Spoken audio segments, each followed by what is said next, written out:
31st of March, we will be powerless. We sort of found out on the 27th of January at a meeting that there was a proposal to sort of us pay for the upgrades, but for the whole of town. To which we sort of kicked back a little bit, saying we don't mind paying for our own plugs, but we don't really want to be paying for the rest of town to use. Of course not, no. And that was about £5,000 to each trader. They did come up with a payment plan, but when we started digging a little bit deeper, they couldn't give us any prices of what the electric would be. It was sort of like a half-baked sort of plan. Then, as we're getting closer and closer to this date, no communication, and then we've been asking for sort of what's going on, and then this week we got it's being locked. The boxes will be locked, so there'll be no power. So what's going to happen come April 1?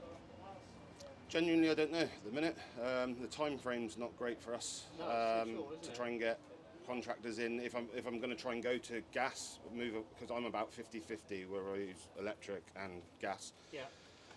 So then I've got to get a registered tradesman. Obviously the expense, the cost but of everything. You need your fridges and everything anyway. Yeah, you can't have a generator. So then the generator, if we're looking at a battery pack sort of thing, we've priced them both up to keep it going at night. So that's about £3,000 total.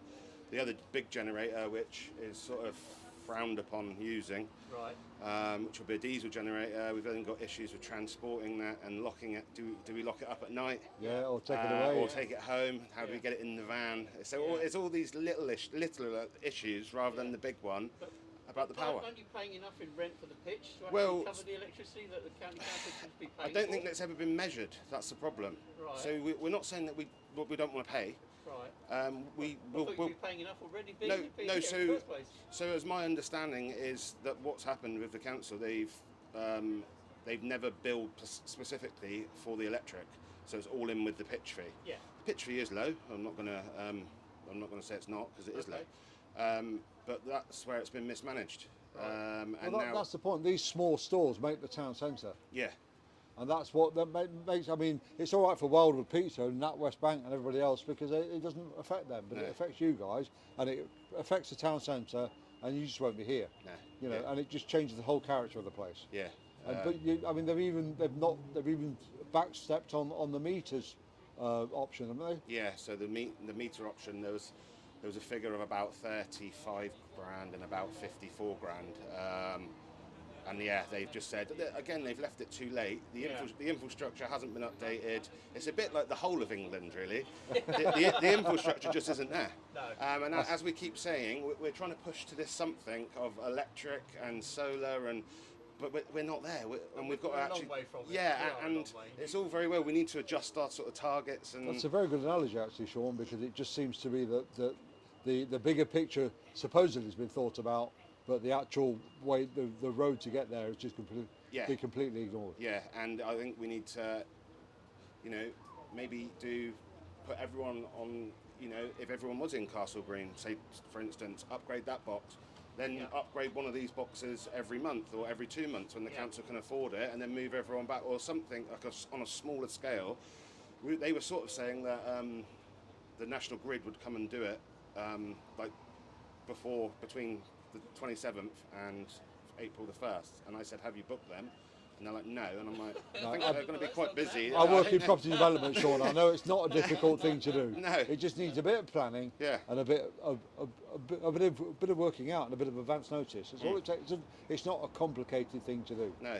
And like I said, we don't mind paying for our electric. We're not saying that we want free electric. Right. We're not saying this. We'll pay for it. Yeah. We just want some electric. Relatively speaking, it's not expensive to install a meter. Yeah. It's just the fact that they've got to be done properly because it's a public area. Yeah. But it's not beyond the width, should not be beyond the width of somebody in the council to do. Yeah. So I really feel for you, mate. I really do. Yeah. Obviously, I took over this place on the 11th of November, 24. Right. I've sunk quite a lot of money into it. Only a few months in. Yeah, and I knew there was going to be something along the lines of changing the electric, and so I was like, that's fine because you can incorporate all those costs. Yeah. But to have a literally, I didn't incorporate that at all. No, just. And then I'm sort of at home thinking, with all the upgrades, You know, everything's getting more expensive. Which way do you turn? Do I cut my losses now? I don't know. I literally don't know what to do. Right. So I guess you've invested quite a fair bit in this as a so it's my kid's inheritance really. Oh, right, okay. Well, It's got to work, isn't it? Yeah. The options are to obviously finance some more kit or not, or not trade. We'll get this out on Taunton Tribune Facebook group, mate, and hopefully we'll get some support, and maybe with that, with the public support, we can do something. Yeah. All right, great to talk to you, Shaun. Thank you. Lovely. Thank you. Thank you very much. Thanks, mate. All right, I'm Steve T. How do you do?